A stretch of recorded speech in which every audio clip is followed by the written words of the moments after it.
become the responsible adults tomorrow, it is crucial that we, as mentors and supporters, inspire them by embracing the same passion, character, and strong values we wish to see in them.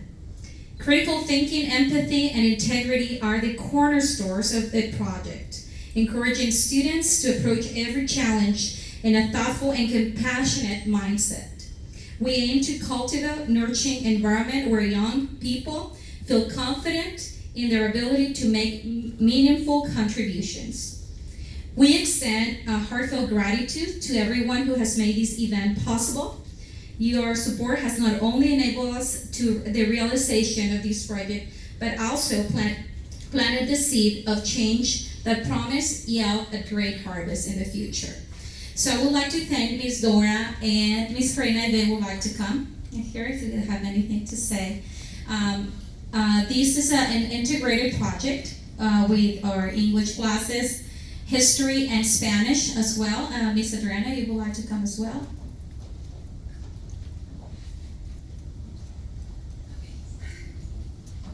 Say good morning. Well, I just want to say how much I appreciate my students to do this, to be here. I know how difficult it is for you, how nervous you are, but I also know how much you have worked for it. So I wish that you guys can just breathe and relax, and so that we can tell your parents and show them how much you have advanced in this, and if you have how much you have progress in this. And thank you, parents, for being here. Thank you for your support, and also teachers and people who's guests. Thank you very much.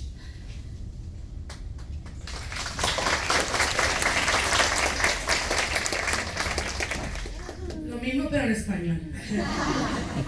Buenos días, pues bienvenidos, muchas gracias por su asistencia. Lo único que les quiero decir que para mí el éxito se construye en equipo, así que vamos a hacerlo con todas las ganas. Muchas gracias invitados por asistir.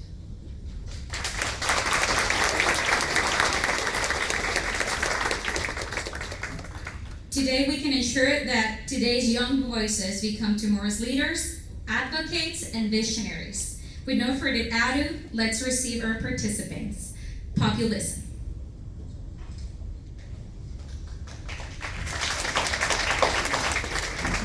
Patriotism.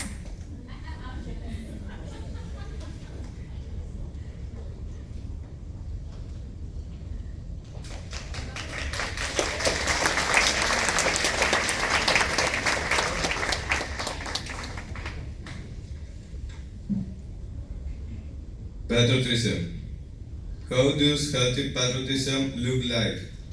How can patriotism be used as a tool for discrimination?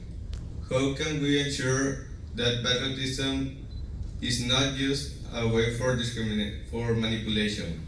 Valeria Castillo and Melquiades Munro will reflect on how past and present intervene to create on our country's identity.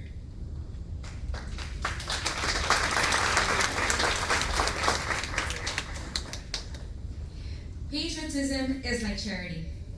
It begins at home. By Henry James.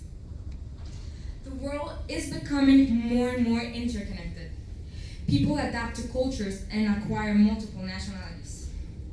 This has always been part of human history.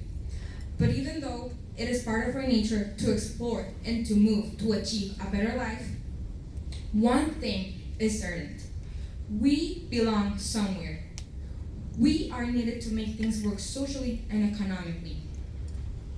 We are part of a nation's identity. Our nation has been built by faithful patriots.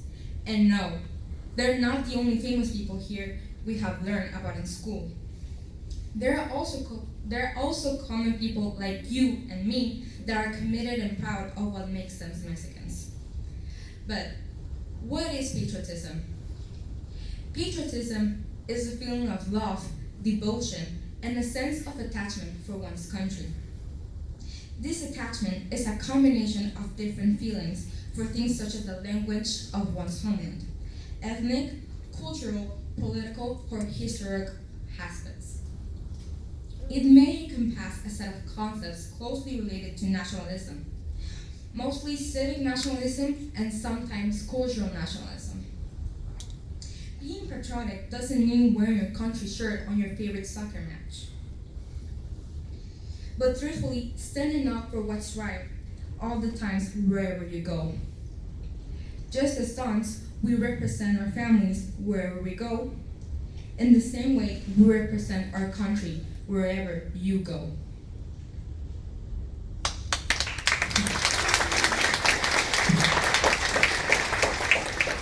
I believe everyone here knows about Niños Héroes, am I right? Well, Niños Héroes are quite the patriots, since they defend an attack from the military US Army while all of them being below the age of 21. This great act of heroism was engraved in the country's history and remains one of the most spoken through Mexican culture nowadays. Just as the Niños Héroes, patriotic people take pride in sharing a distinct, common culture, believing it to be central to their national identity and unity. Many are devoted to the preservation of their traditional culture and encourage cultural assimilation by people from other cultures. True patriotism doesn't diminish other national identities, but understands that one should feel a deep respect for people's culture, language, values, and costumes. Being patriotic does not mean in any sense to place one's nation above the rest, but to be deeply proud of our achievements is to be bound together in the good and not so good times. Let us always remember our roots, our history, values, and culture. Let us always represent our country with honor and pride. Never become ashamed of who we are, always proud of our Mexican identities. Thank you for your attention.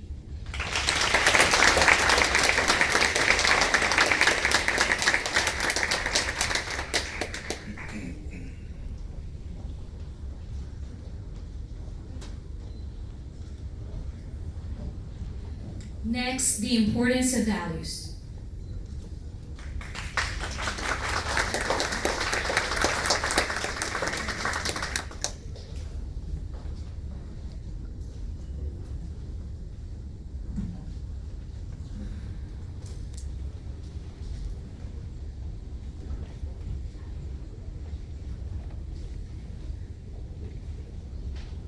The importance of values. In the reflection of values, we must ask ourselves, What made me happy? What are some experiences that have had the most impact on my principles? What values make me judge myself and others? my classmate Javier Felix and Diego Perez have prepared some reflection that could help us answer.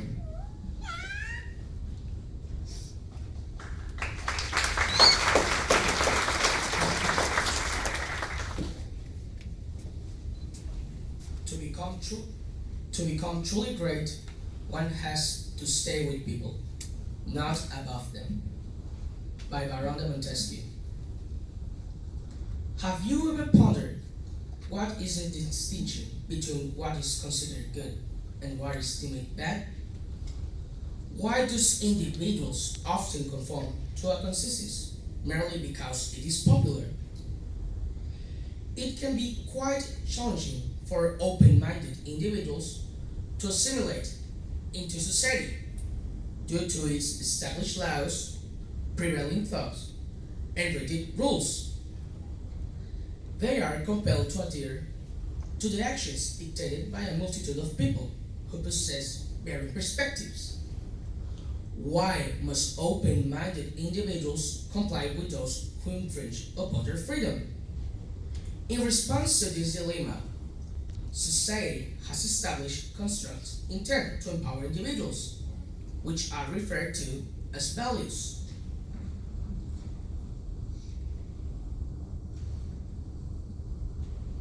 Values are what matter to us. They shape our priorities, influence our behaviors, affect our decisions and thoughts, and also affect our relationships with others.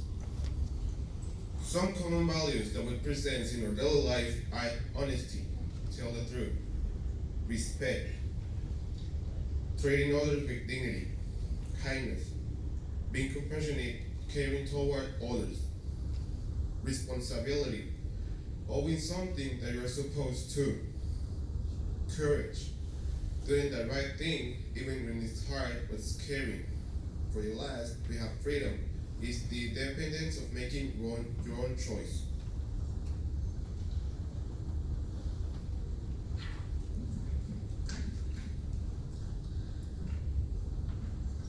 These values maintain our society concreted. Without them, we will end up betraying us and will be alone with nobody. In a hypothetical scenario where individuals disregard established values and act solely according to their own desires, it is evident that society structure will undoubtedly deteriorate. In the absence of honesty, trust cannot be established. Without respect and kindness, individuals may perpetually engage in conflict or exhibit selfish behavior. A lack of responsibility and loyalty will lead to the neglect of teamwork and legal obligations. Furthermore, without courage and freedom, individuals will be deprived of the ability to possess anything meaningful.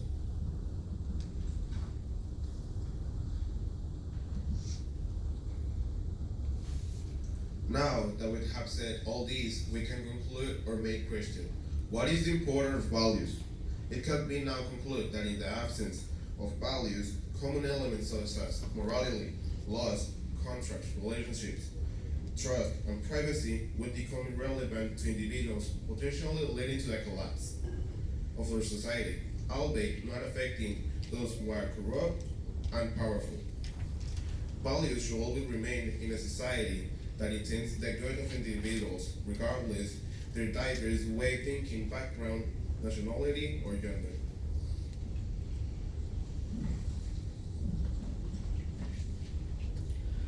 We thank you for your presence here and your attention. With nothing more to say, we leave. Thanks.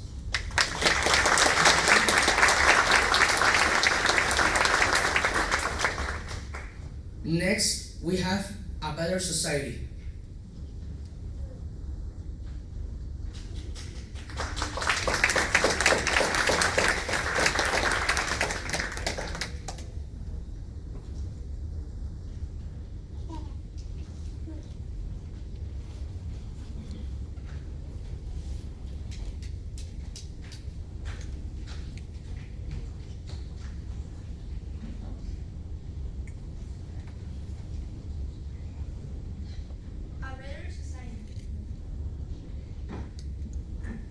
A better society. In this topic, we need to consider how much we can expect from others to improve our society and how we often honor in their return.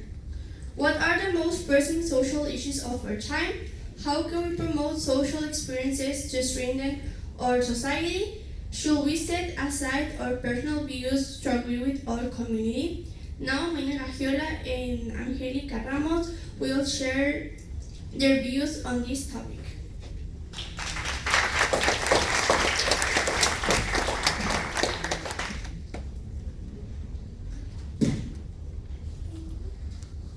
Be the change that you wish to see in the world. Mahatma Gandhi. Do you know what it takes to build a better society? It all begins with values that make life fair and peaceful for everyone. Social tolerance allows people to live together with respect, no matter their race, religion, or background.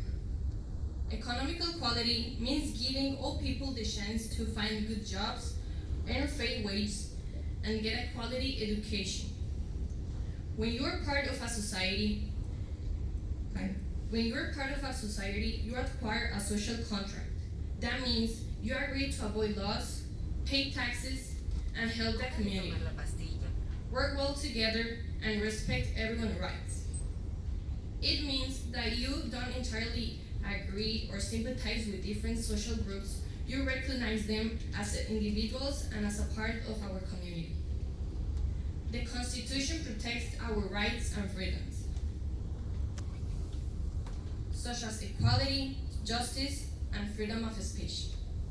These freedoms come along with responsibilities that help us to build a better society. Even small actions like helping someone in need, being honest, and respecting rules or protecting the environment can make a big difference. A better society starts with each one of us. Be the change that society needs. Being economical balance means using resources wisely. It involves making smart choices, saving money, and reducing unnecessary expenses. Being economical wise helps individuals and families manage their budgets better and can also benefit the environment by reducing waste. Overall, being economical conscious encourages responsibility and a thoughtful use of what we have. If we all start making small changes, will benefit in a long term. We've always heard that the government should solve our economical problems, right? But in reality, it all starts with your own finances and how you manage them. Everyone wants a better quality of life, with access to good food, housing, and education. To achieve this, it is important that governments ensure fair wage so that people can cover their basic needs and live with dignity. When salaries are fair, workers feel more motivated, families live more comfortable, and community grows stronger. A responsible government must create policies that support good jobs opportunity, protect workers' rights, and reduce income inequality. Fair pay is not only about money, it's about justice and giving people a real chance to live well.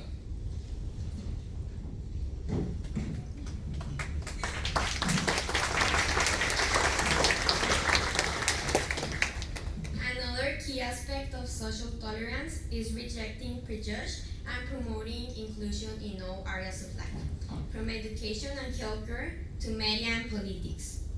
It requires challenging discrimination and ensuring that everyone has equal access to opportunities, no matter their identity. By supporting fairness and representation, we help build a society where all voices matter and no one is left. In conclusion, building a better society starts with each of us making thoughtful choices and living by values that promote fairness, respect, and unity. Every small act of kindness and responsibility matters because real change begins with individuals who care. Let's all be part of the positive change our society needs. Thank you.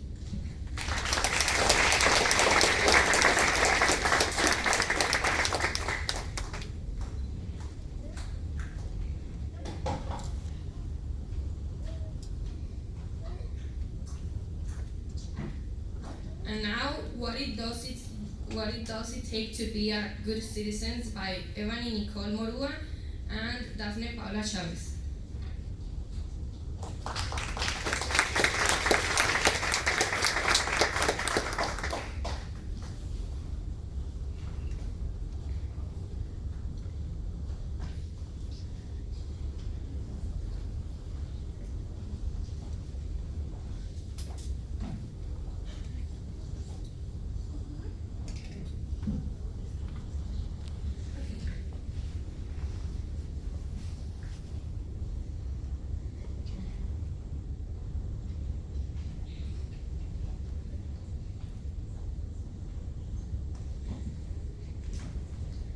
What does it take to be a good citizen? Have you ever considered the rights afforded to you as a citizen? How do citizens exercise their rights? How does citizenship shape our relationship with the state and our community? Let's listen to what Ebony Morua and Daphne Chavez have prepared to add to our reflections.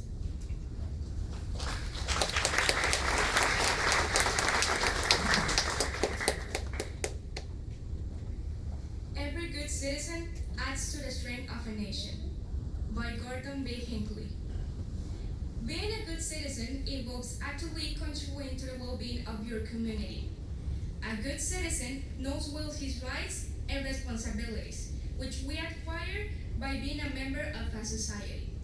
And not only that, but a good citizen acts responsibly since it is conscious about the impact of his actions. We all should be proud of being part of the history and development of our nation. Indeed, part of something bigger than ourselves. Have you considered that it costs the life, sacrifice, loyalty, and effort of our fellow ancestors for you to enjoy the freedom and communities we have nowadays?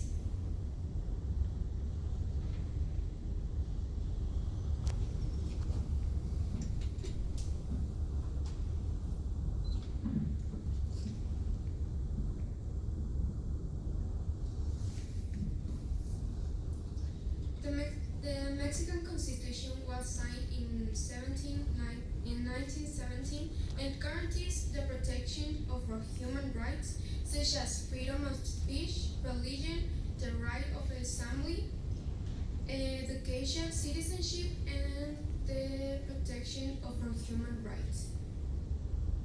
On the other hand, it also states our responsibilities towards our nation and our fellow citizens, such as abiding by the laws of the Mexican government and their respected states, pay taxes, and being loyal to your nation, serve our community.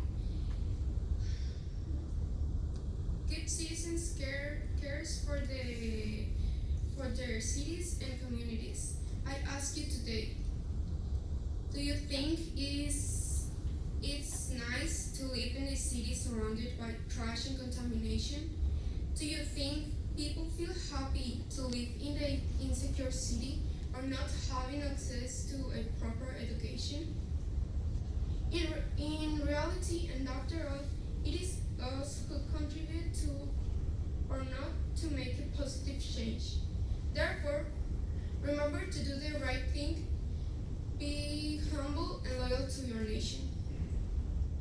It is by our everyday hard work and actions that we write our history and contribute to the development of our society.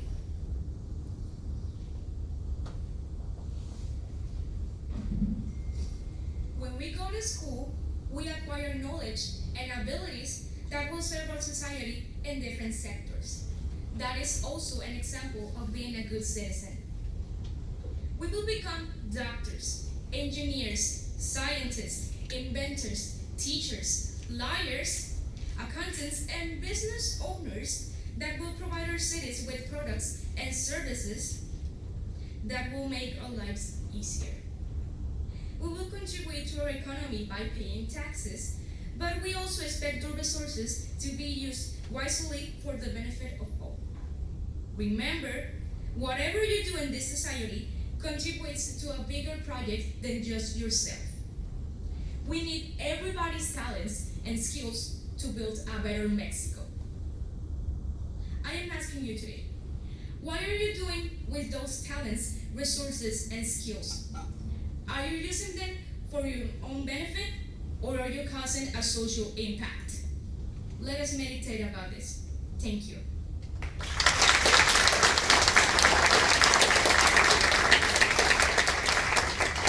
Capitalism by Miranda Cheru, Indu Martinez, Amber Velade Gañez, and Diego McBride.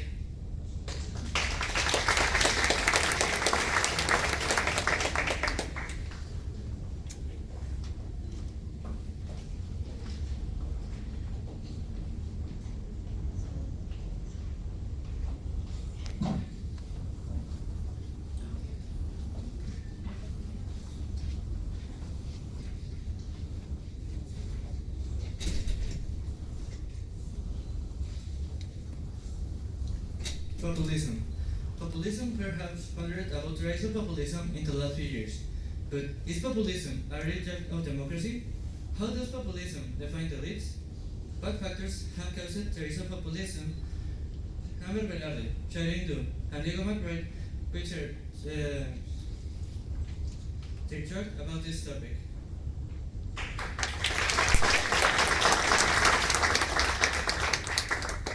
Trying the swamp, used by Donald Trump during his 2016 presidential campaign. Ladies and gentlemen, today we gather to reflect on a phenomenon that has shaped the contrast of modern politics, populism. At its core, populism is a political approach that seeks the repress of the interests of ordinary people, often position itself against the so-called elite. But what makes populism so appealing? And why has it become a recurring force in movements and leaders, promising to speak for the people, challenge the establishment? Yet, beneath this surface lies a complex perspective simplifying issues.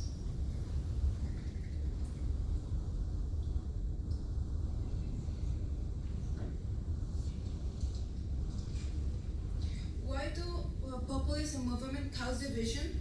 Maybe because leaning one part of the population or the other just causes hate toward each other. Wouldn't it be better to find the deeper roots of a social problem instead of losing empathy, unity, and even the values that hold your society together? Are we choosing victimhood over collective responsibility? I am asking you today, do we always have to look for someone to blame? It's crucial to ask yourself, do we always have to look for someone to blame? Are we merely passive recipients of this message, or active thinkers capable of examining the full picture? Do we truly consider the side effects of bleeding populist leaders, fragment communities, instead hostility and missing opportunities for growth? And most importantly, how can we foster a society where everyone's benefits are prioritized, where cooperation replaces division?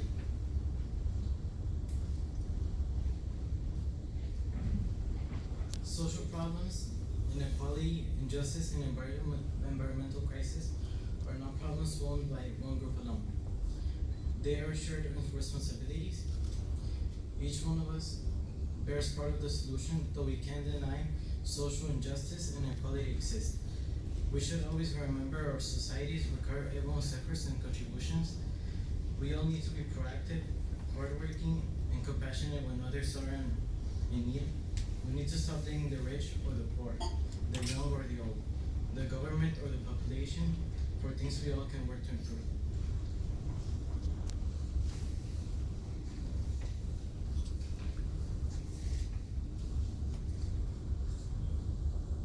Let us be a change we wish to be.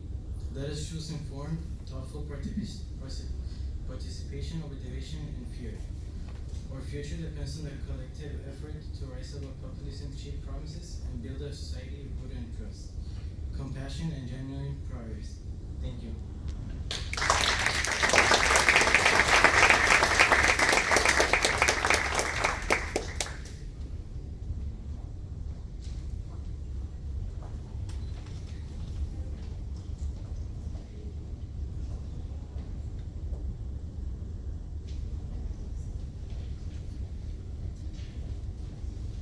And next, social inequality. Thank you.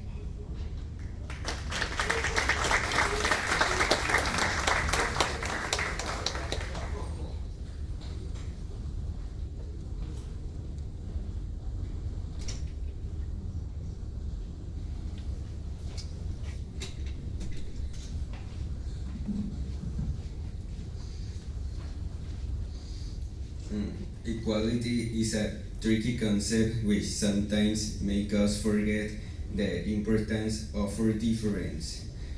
How do people's difference contribute to inequality? How can we create a society where everyone feels valued and included? How can we hold individuals and institutions accountable for discriminatory practice?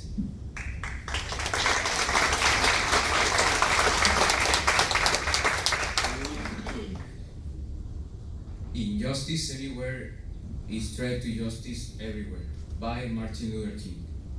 Our society could be diverse indeed. Everyone in the world is different, and there is nothing wrong with it. In fact, it creates a more rich culture. We all claim to be included and considered, and in some way we all contribute to build a better society. The truth is that discrimination still exists in many forms. Some people get excluded, ignored, or judged just because of gender, race, or even their cultures. In Mexico, 7 out of 10 people have witnessed or experienced discrimination based on skin color, gender, social class, or origin. This statistic shows that discrimination is not just a distant issue. It is happening around us, in our communities, in our schools, in our everyday lives. And the worst part is that many times we don't even realize it, because it's becoming normal for some people to be treated unfairly. But normal doesn't mean right. Every time someone is judged for speaking a native language, every time a woman is told she's not good enough, every time a person is denied an opportunity because of where they come from, that's a moment where equality is broken, and we need to change that.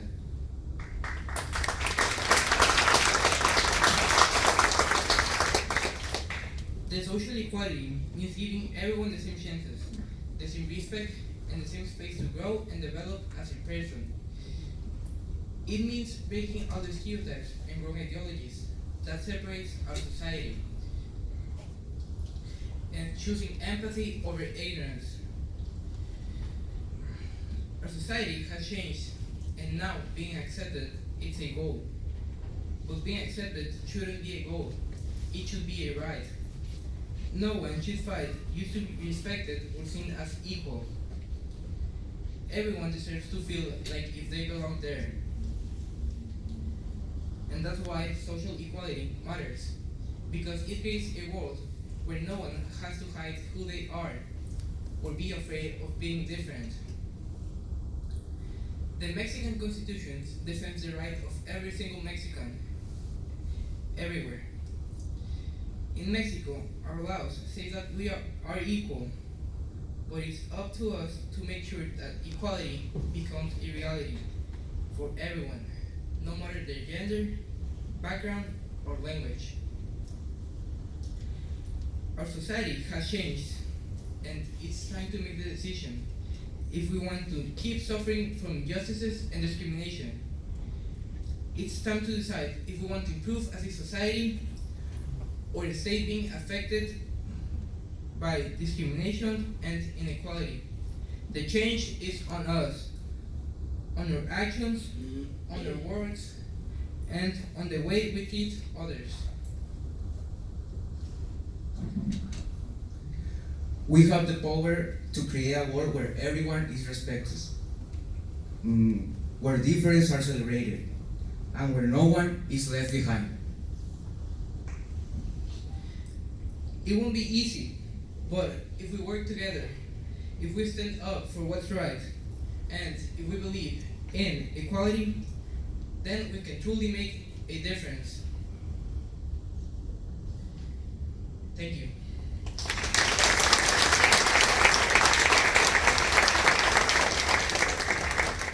And next, integrity.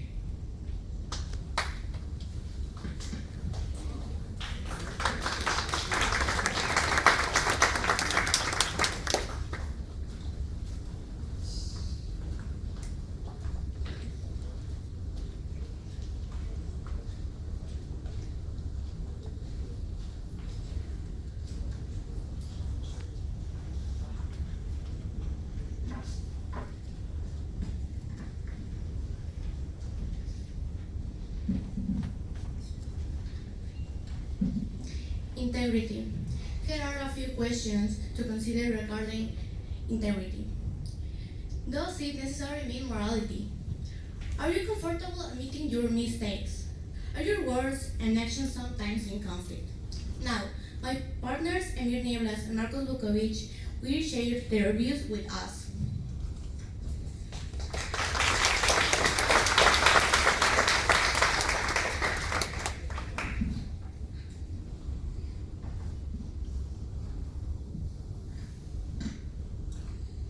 time is always right to do what is right.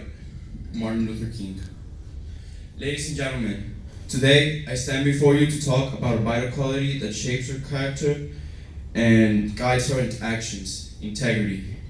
Integrity at its core is a firm commitment to moral and ethical principles, even when no one is watching. It is the alignment of our actions with our values, creating harmony between what we say and what we do. But what does integrity look like in our everyday lives? Imagine a world where promises are kept without fail, where honesty prevails over deceit, and where respect for others is paramount. Integrity manifests in the student who submits original work, the employee who admits mistakes, and the friend who stands by their word. It is the courage to do what is right, even when it is difficult or unpopular. However, what is not integrity? It is not the pursuit of personal gain at the expense of others. It is not bending the truth to fit one's narrative. It is not a appearance of righteousness that crumbles under scrutiny. Integrity is not a convenience, but a steadfast commitment to truth and honor. As we reflect on the meaning of integrity, let us ask ourselves, how often do we let convenience override our principles? Are our actions a true reflection of our values? Are we willing to uphold integrity even when faced with challenges? I challenge each of you to ponder this. How can you practice integrity in your daily life, and how will your actions inspire others to do the same? Let us strive to be beacons of integrity in a world that often tests our resolve.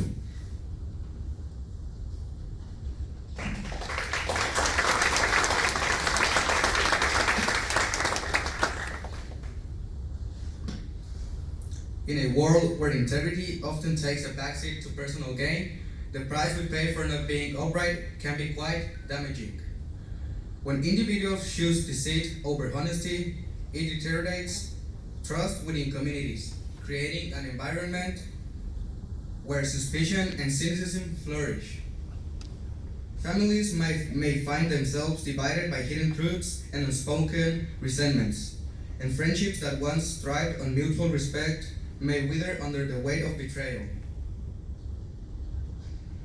How often do we pause to consider the long-term consequences of a momentary lapse in judgment?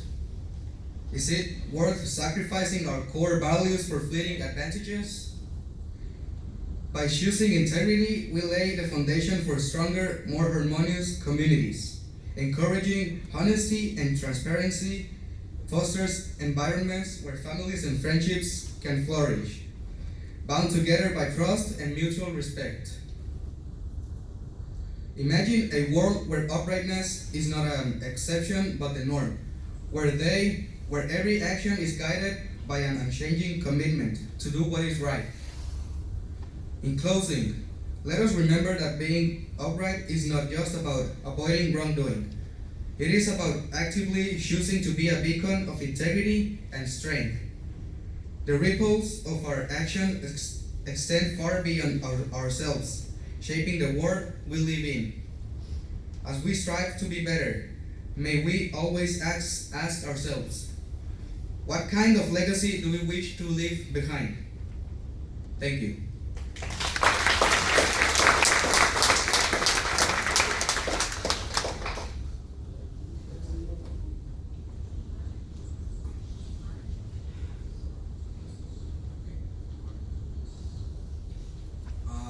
Our next team will be Environment of Justice.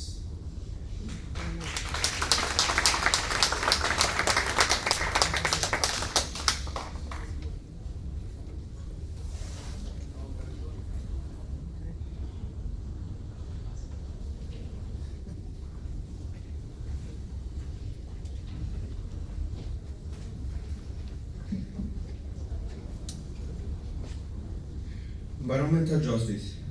If we think through this topic, we realize how environmental damage affects us all, and thus we will causing me to see the other side of the history.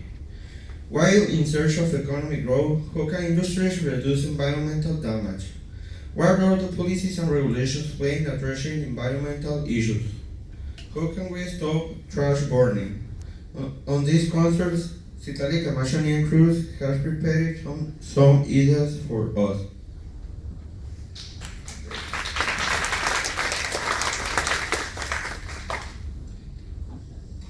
We cannot have climate justice without social justice. Greta Thunberg. Environmental justice.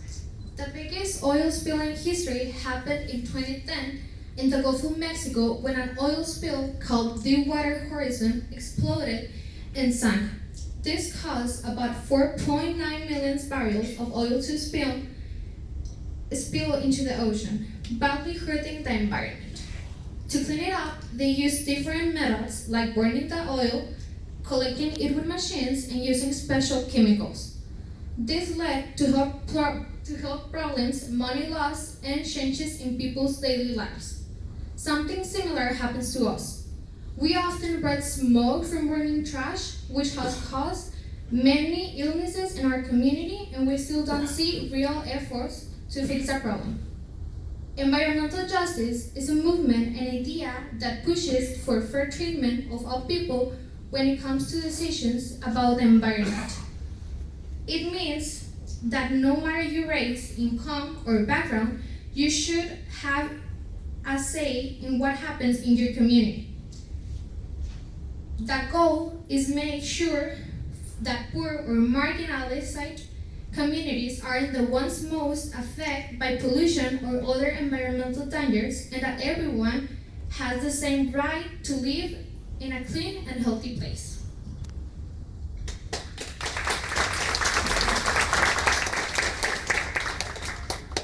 The top 5 countries known for taking care of the environment, according to different rankings, are Denmark, the United Kingdom, Finland, Switzerland, and Luxembourg. These countries are known for their reinforcing sustainability, recycling, using clean energy, and protecting nature. Denmark is known for using clean energy and working to reduce pollution. The United Kingdom stands out for its environmental laws and building eco-friendly infrastructure. Finland focuses on taking care of natural resources and protecting wildlife. Switzerland is prized for its high quality of life, thanks in part to good environmental practices and smart use of resources. Luxembourg is strong in recycling and is working hard to switch to cleaner energy. But it's not just developed countries making progress. Developing countries are also taking steps to protect the environment. They are creating solutions to pollution problems and at the same time finding ways to grow their economics through better resources management.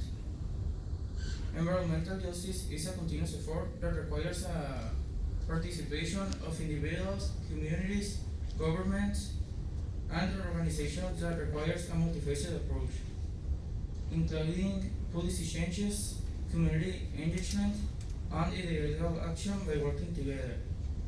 We can create a fairer and more equitable world where everyone has access to a healthy environment.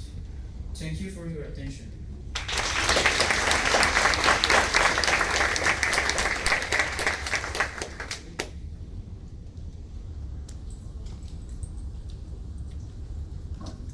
Next is voting enough.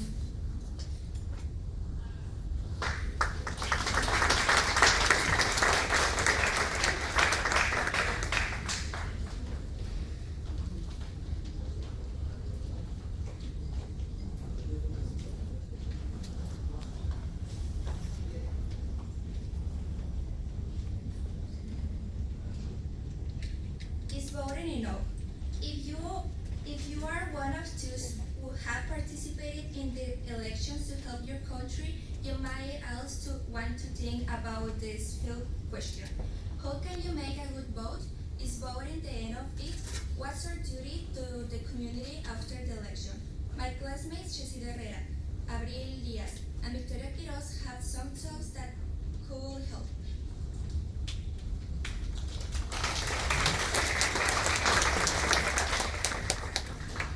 Voting is not only a right, it's a voting is enough to change a community? Voting is a crucial aspect of democracy, allowing citizens to have a say in their government and policies. However, that alternative voting is enough depends on the context and individual perspectives. Some people are convinced that the government should solve it all, while others have a deeper understanding of the need of environment in their communities. Voting is a key for a healthy democracy. Additional actions such as activism, community involvement, and ongoing engagement can complement voting to create positive changes. The meaning of the word vote, expressing a circle of people in a community, more than one person choose a delegate or a certain team to make their voices heard. For example, the governmental elections in a country, state, or county, not until we understand its significance, we can recognize the importance, the power, and the value of a vote. Anyone can vote without a conscientious mind, just because it's our right and our power. But we should always think about the power we're giving away and the responsibilities we also carry as citizens.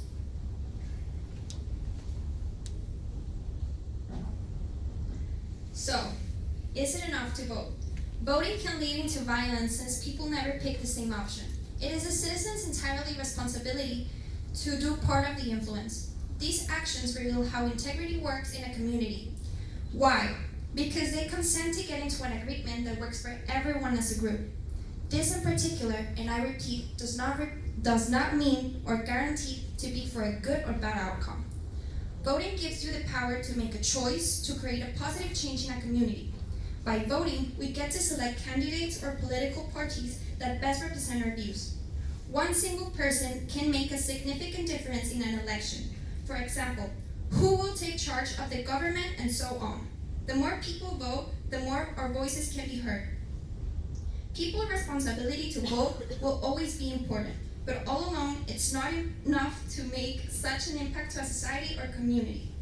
But among other things, will help us to shape the future, change education, healthcare, and the future generations that will face the result of our actions. There are not so many ways to be engaged as a citizen. Voting is a duty, but it's also a spark. The fire of democracy needs action, awareness, and responsibility to keep burning. Voting alone, it's not enough, but it's where we begin from there. It is up to us to do more.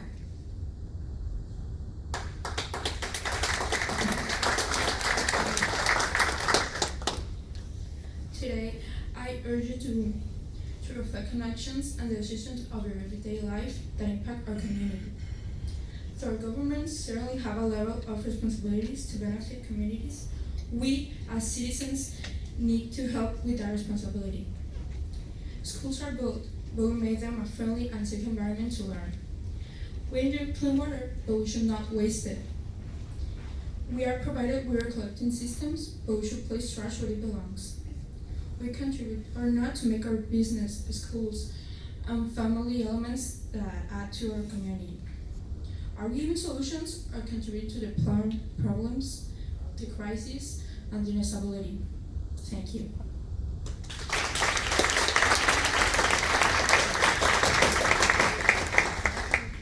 Education and Peace by Viridiana Fregoso and Alicia Castigas.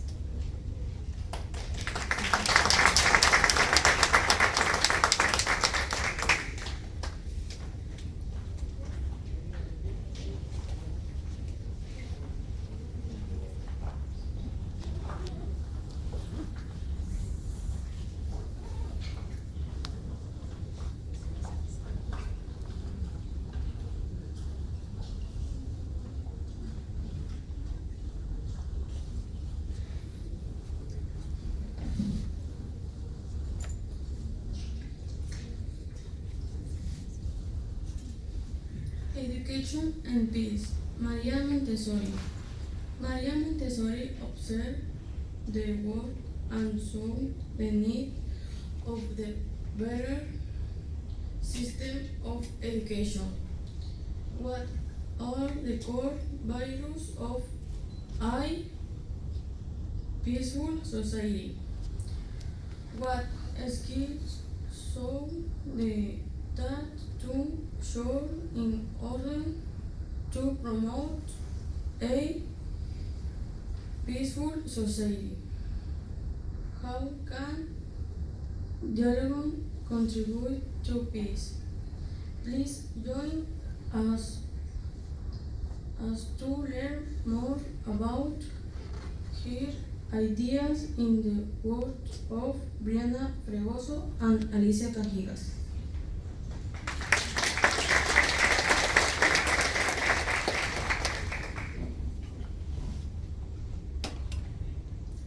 Education is the best weapon for peace, Maria Montessori. Maria Montessori used to think that the true peace must be cultivated from early childhood. Montessori dreamed of a world where education replaced conflict, where children grew up to become agents of peace. Her method provides a calm, orderly environment where children learn at their own pace. This nurtures self-respect, cooperation, and community-based foundation of peace. Maria Montessori became one of the first female doctors, but her mission wasn't only medicine. It was the development of the human spirit, especially through children. Do you think that peace is cultivated from early childhood?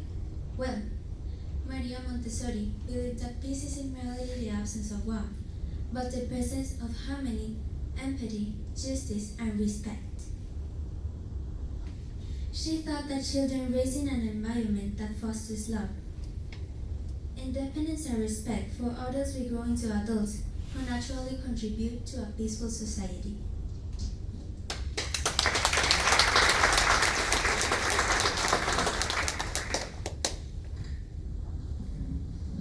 Maria Montessori taught that education wasn't simply a way to prepare children for jobs or exams. She saw it as a path to a more just, compassionate, and peaceful world. She believed that children are not just future adults, but active shaping society right now. A child who learns empathy, cooperation, and responsibility creates a ripple effect that influences families, schools, communities, and eventually the world. Montessori's educational approach provides opportunities for students to learn and practice conflict resolution skills, such as active listening, iMessages, and finding win-win solutions. They learn to approach conflict as a learning opportunity, fostering growth and understanding. This is how we cultivate peace and diplomacy. Maria Montessori's concept of the education for peace is a metaphor for her belief that educating children to be respectful, empathetic, and responsible individuals will lead to a more peaceful world. Through her method, education becomes a tool for nurturing positive values, conflict resolution skills, and a deep sense of human connection. She emphasized that peace must begin with the child, as they grow into adults who can shape a harmonious society. However, Montessori also believed that educating alone was not enough. Without diplomacy, true peace could never be achieved, as only through dialogue and mutual understanding can lasting harmony be sustained. Peace starts with small acts of kindness. Thank you.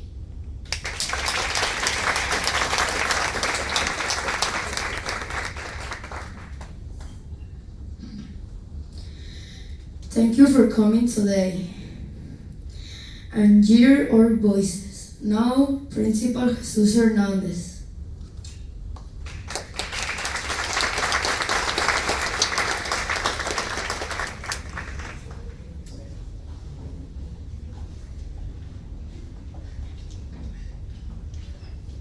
Buenas tardes a todos. Me agarró de sorpresa Juan Carlos. Bueno, primero que nada, chicos, les quiero agradecer y reconocer todo lo que hicieron. Si yo que estuve sentado estuve muy nervioso, ahora no quiero pensar en ustedes que pasaron aquí. Chicos, hicieron un gran trabajo. Sus temas que fueron seleccionados, que fueron trabajando y que tuve ahí el privilegio de entrar con ustedes ahí en una pequeña sesión a darles una pequeña plática. Creo que la plática estuvo de más porque lo hicieron muy genial el día de hoy. Padres de familia, les agradezco de antemano todo lo que hicieron por sus hijos, el apoyo y la verdad de que ustedes estén aquí, creo que es un gran aliciente para todos y cada uno de ellos. Jóvenes, muchas felicidades por lo que hicieron. Me gustaría que le diéramos un fuerte aplauso a nuestros alumnos y a sus hijos.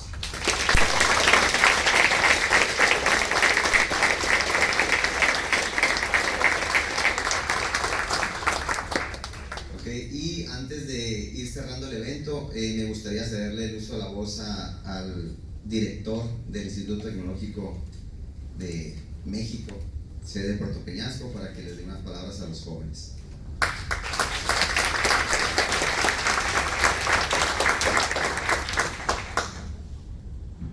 Muchas gracias.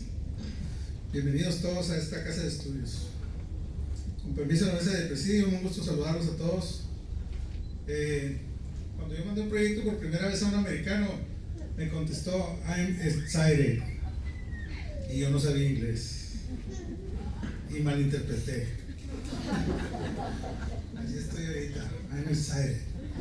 Me da mucho gusto los temas que tomaron, son temas muy interesantes. Esa es una retroalimentación muy interesante, aparte de la lengua que están manejando, que no es la materna de ustedes. Yo como director general voy a reuniones cada mes, casi, o cada 2 meses, reunión de directores. El Tecnológico Nacional de México tiene 254 instituciones en el país y una de las preocupaciones más grandes es el tema de inglés.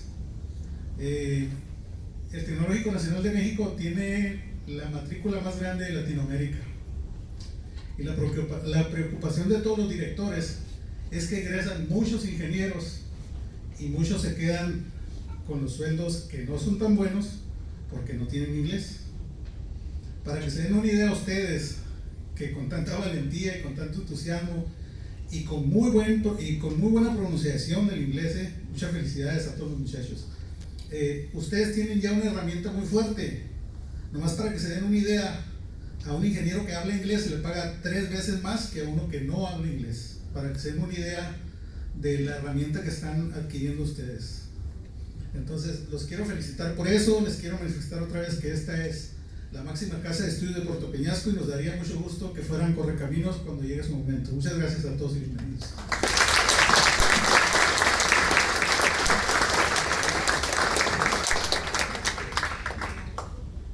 Muchas gracias, director Jesús Severos.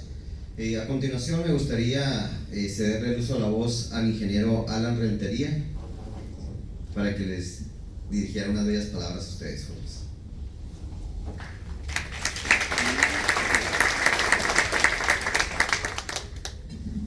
Bueno, muy buenos días en español o en inglés.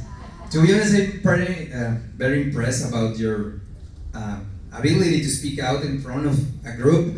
It's not easy. It's not easy to speak in Spanish. It's less easy to speak in English. And I'm truly impressed and aware that, excuse me if I'm not speaking English that well, but you are way better than me. And more important, I think what we are discussing here and what we are seeing here is how to build leaders. That's the most important part. It's not just about being front, talking about a topic or presenting a project. Is more important about what we are seeing here. And to be honest, our country, our society, our city, Puerto Peñasco needs leaders and leadership. Leadership is about courage and responsibility, but mainly commitment. Commitment with ourselves, but especially with our environment. We need to understand also that patriotism is not to place our country above the rest. A real leader understands the importance of values, because there is no way to lead without example, with honesty and responsibility, but mainly integrity, as one of the presentations that we heard today. This is the way that to build a better society. We need to include the values, we need to include leaders as you are here. And to be honest, I can mention one of the presentations, but what I think is as I mentioned at the beginning, the most important part is to take responsibility of what we need in our society and the role that you want to play in our country, in our city. And it's not easy because every day we see less equal society. Every day we see less environmental justice. And my question is, do you think in Peñasco we can have that environmental justice? Do you see or do you envision that in Peñasco we can see a modern city combined with a place where we take care of our environment or natural what we have here in Puerto Peñasco, the beach, the Pinacate, and all the beautiful places that we have around. To be honest, and to finish this, education, as you explained, is the best weapon for peace. And the peace needs to involve each of one of us. That's the challenge, that's the role, and that's what we need for build a better Peñasco, a better Mexico. And I'm pretty impressed with the challenge that you are taking here. And now, ahora lo voy a cambiar a español porque quiero platicarles una pequeña historia. Cuando yo terminé la universidad, soy cimarrón, igual que el ingeniero y que el arquitecto. Estudié en Mexicali y me fue muy bien en calificaciones. Y me di cuenta, me gustaba involucrarme en muchas actividades extracurriculares, en la ronda de ingeniería, en un simposio organizando, en la sociedad de alumnos, etcétera, porque creo que para tener lo que realmente se necesita afuera, no solo es la escuela, y no me malentiendan, hay que estudiar y hay que hacer lo mejor que podamos en la escuela, pero se requiere de más, se requiere de liderazgo, se requiere del valor de salir y participar y dejar esa apatía que muchas veces tenemos en nuestra comunidad.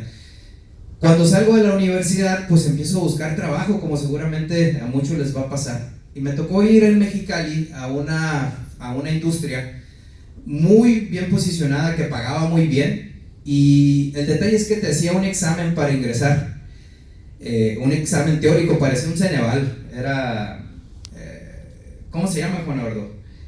La aeroespacial, se me fue el nombre ahorita, Gulfstream. Me va muy bien en el examen, y lo curioso es que así llegaras con nivel de ingeniero. Al hacer el examen ellos te decían, pues sí, serás ingeniero, traerás el título, pero aquí en el examen sacaste nivel técnico, sacaste nivel ingeniero, o sea, y me fue muy bien, perfecto, o sea, muy muy bien. Y me llaman al siguiente día a una entrevista con recursos humanos, y pues yo ya la hice, ¿no? Ya voy a entrar a trabajar en una de las empresas, y saqué nivel ingeniero, saqué, si no recuerdo, 2 mal de todo el examen tan extenso. Y llego a la entrevista de recursos humanos y me empiezan a entrevistar en inglés, y no pude decir una palabra, me bloqueé. Y es por ello que reconozco mucho más el valor que tienen ustedes de pararse aquí enfrente y de exponer y de hablar no solo lo que significa enfrente de un grupo, sino el liderazgo que se ocupa, la confianza en sí mismo, de hablarlo en inglés. Yo lo tomé como un reto personal y dije, no me vuelve a pasar en mi vida, y me fui a estudiar inglés estudiar inglés y a conocer otras culturas. Estuve viviendo mucho tiempo en Vancouver, pero mi reconocimiento para ustedes y para una institución que se preocupa y que, como dice el arquitecto, bien entiende lo que ocupamos como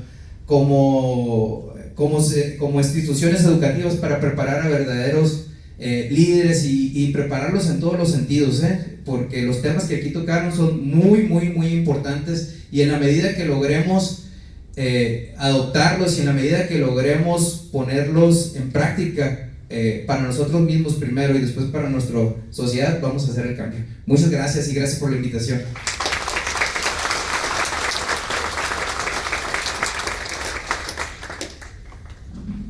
A continuación nos gustaría que nos honrara la doctora Mérida Barajas Acosta, por favor. Un fuerte aplauso para la doctora.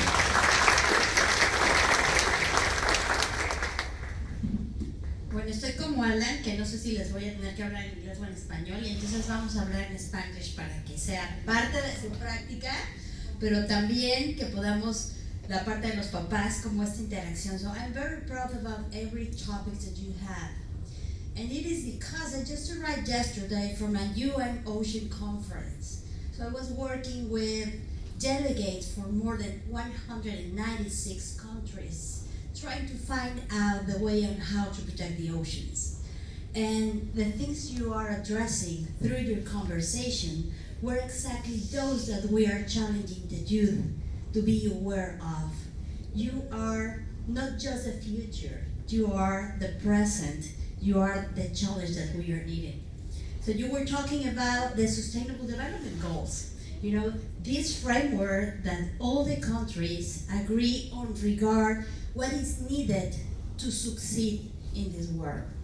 There were many different ways you addressed the topics that you talk. I will really recognize, there were two that I loved, and congratulations, integrity and equality. I really like the way that you expose. So thank you both.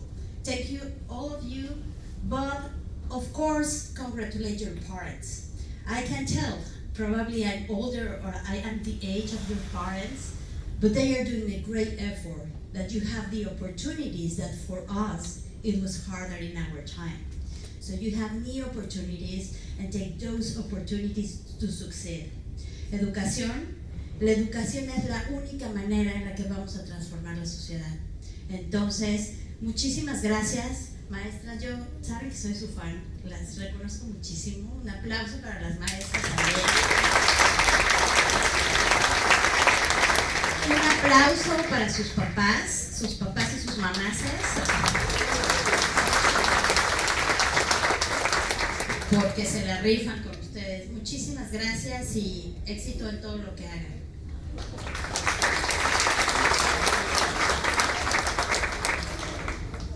Y por último nos gustaría que nos acompañara el ingeniero Juan Eduardo Peralta González para dirigirnos unas palabras.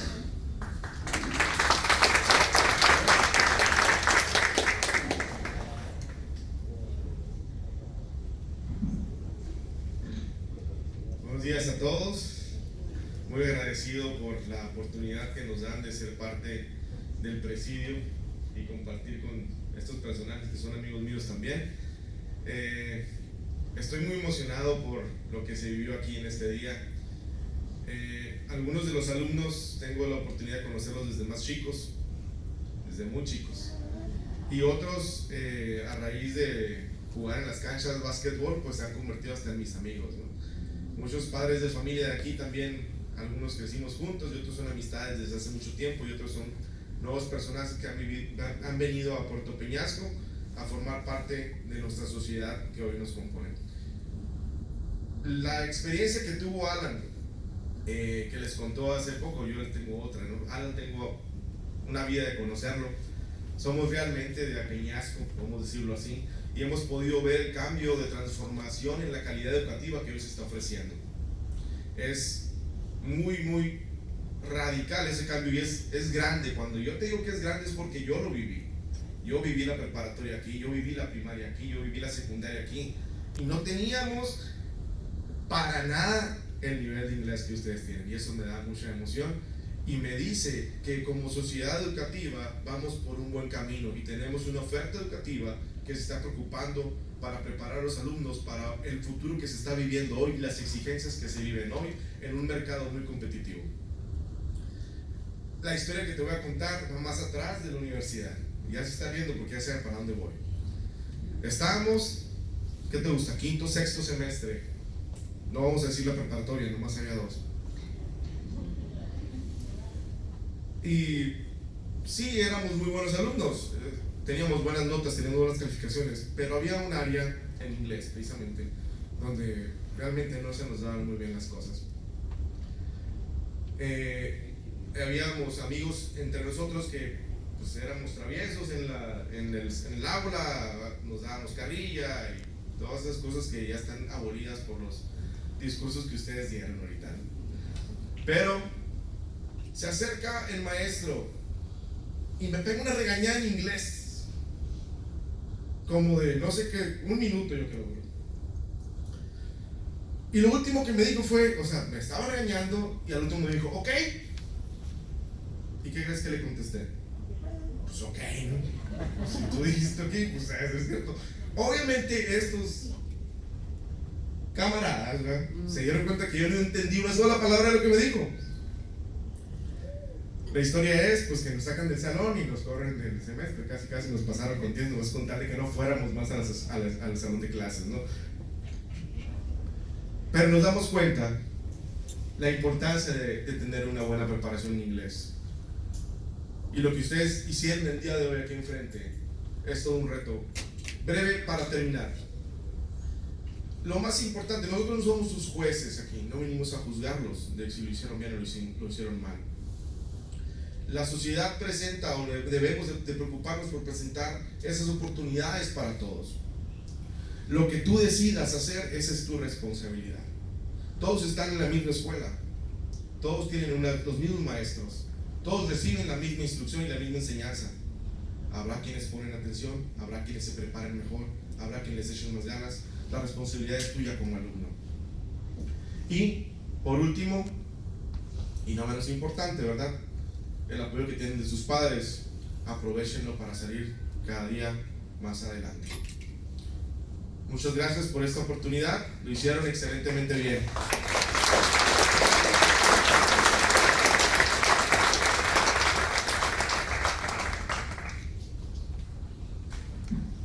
Ahora sí, ya para ir cerrando este magnífico evento, vamos a hacer la entrega de unos reconocimientos. La verdad, en lo personal, yo no me siento con ese derecho de entregarlo, porque el trabajo fue de las maestras de inglés. Entonces me gustaría que, pues en representación de la maestra, pasara a la maestra Carolina. Miss Caroline, por favor.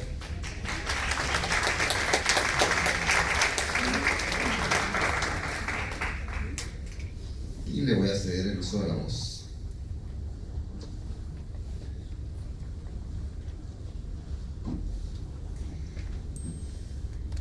Certificate of Acknowledgement proudly presented to Dr. Nelly Barajas Acosta, attending Inspiring Voices in Human Rights and Politics as a guest of honor.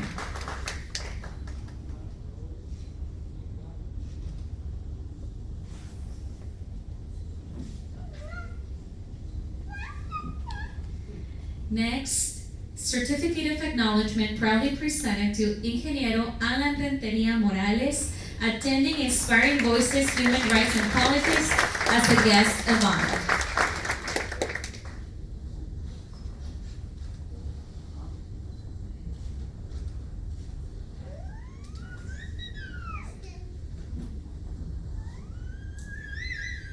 Next, Ingeniero Juan Eduardo Peralta González, attending Inspiring Voices Human Rights and Politics as a guest of honor.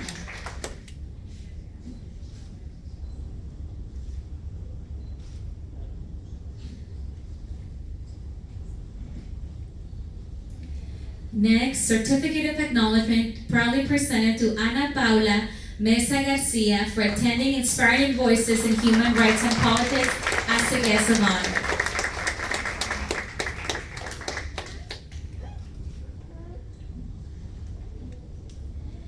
Next, to Arquitecto Jesús Rafael Sánchez Cebreros, attending Inspiring Voices Human Rights and Politics as a guest of honor, and for his invaluable support for your young community.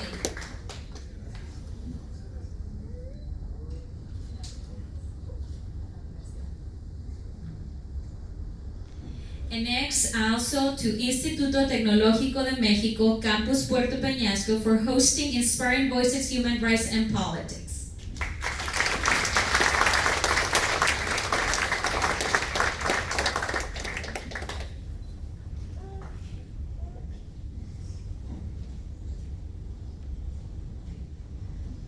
And next, to Lucia Hernández Soto, por ser un vínculo as a venue facilitator to Inspiring Voices Human Rights and Politics. We really appreciate all the help provided.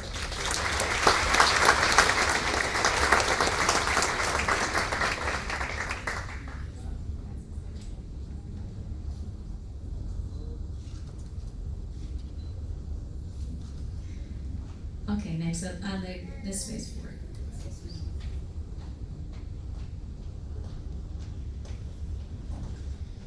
Y ahora sí, siendo las 12 horas con 5 minutos, damos por terminado y clausurado el evento denominado Voces que Inspiran, Derechos Humanos y Política. Muchas felicidades, jóvenes y padres de familia, muchas gracias por tomarse el tiempo de estar aquí con sus hijos y gracias a todos los invitados. Vamos a pedirles a la mesa de presidios si nos pueden esperar unos minutitos para tomarnos una foto con los jóvenes.